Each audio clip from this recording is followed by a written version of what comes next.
हमारे मौन होने का मतलब ये नहीं कि हम कमजोर हैं। हमारे मौन होने का मतलब कि मेरा मालिक क्या उत्तर देता मैं देखता हूं। अम्बरीश जी ने एक भी शब्द नहीं, लेकिन परास्त कौन हुआ? दुर्वासा परास्त, महातपस्या, एक शब्द भी नहीं बोला, एक शब्द भी नहीं अम्बरीश जी ने बोला, और त्रिभुवन में भागना पड़ा उस महातपस्वी को, और कहीं भी ठौर नहीं मिली। अंततो गत्वा अम्बरीश के ही चरण पकड़े। यह है हमारे स्वामी के आश्रय का मौन। मौन हो गए।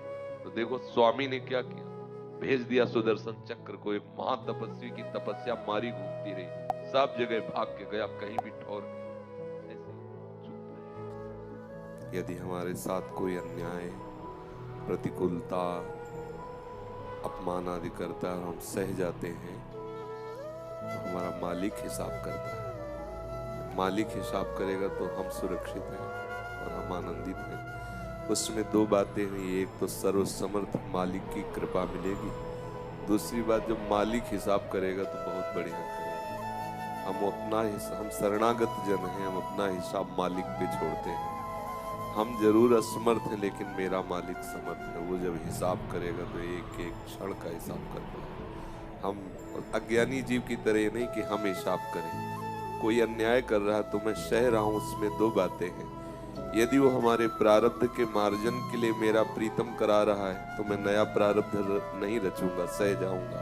और यदि कहीं वो अत्याचार कर रहा है तो राम रोष पावक सुझ रही, मेरा प्रीतम उसे देख लेगा, और जब वो संभालेगा तो बहुत अच्छी तरह संभालेगा। ये अज्ञानी लोग हैं जो ऐसा कहते हैं कि अन्याय नहीं सहन, और जिस दिन उसको हमारे द्वारा उस अन्याय का प्रतिरोध कराना होगा ना, उस दिन आप आपे में नहीं रहेंगे। अपने आप आपके अंदर आवेश आ जाएगा। आप तो वो आप नहीं कर रहे हो, आपका इष्ट करा रहा है। इसलिए अपने यंत्रवत तिनके की भांति आनंद होना होगा। प्रीतम के लिए अपना सर्वस्व अर्पण किए तो प्रीतम जाने। वो हमें आवेश दे दे या किसी के द्वारा करा दे, वो करे, वो जाने। मुझे ये भी नहीं कहना कि आप उसको दंड दें। मैं तो यही कहूंगा कि उसकी भी बुद्धि शुद्ध करे और अपने चरणों में ले ले, जिससे वो भी आनंदित हो जाए। संसार का एक अलग क्षेत्र है, भक्ति का एक अलग क्षेत्र है।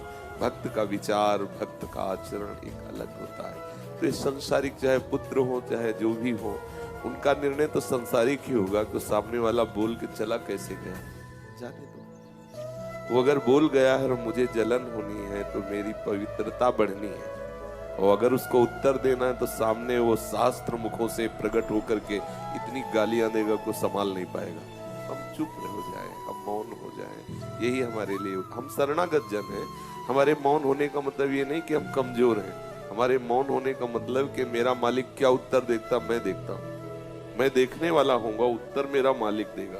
इस बात समझ आएगी। वो एक संत कहा करते थे कि दुखिया को न सताइए, दुखिया देगा रोए, और जब दुखिया के मुखिया सुने तब तेरी गति का होए। रामचरितमानस में लिखा है कि जो अपराध भक्त कर करई, राम रोष पावक सोजरे। महातपस्वी दुर्वासा के होश उड़ गए।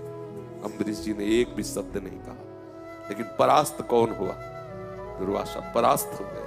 महातपस्वी, एक शब्द भी नहीं बोला, एक शब्द भी नहीं अम्बरीश जी ने बोला, और त्रिभुवन में भागना पड़ा उस महातपस्वी को, और कहीं भी ठौर नहीं मिली। अंततो गत्वा अम्बरीश के ही चरण पकड़े। यह है हमारे स्वामी के आश्रय का मौन। मौन हो गए। तो देखो स्वामी ने क्या किया, भेज दिया सुदर्शन चक्र को। एक महातपस्वी की तपस्या मारी घूमती रही, सब जगह भाग के गया, कहीं भी ठौर नहीं मिली। ऐसे ही चुप है।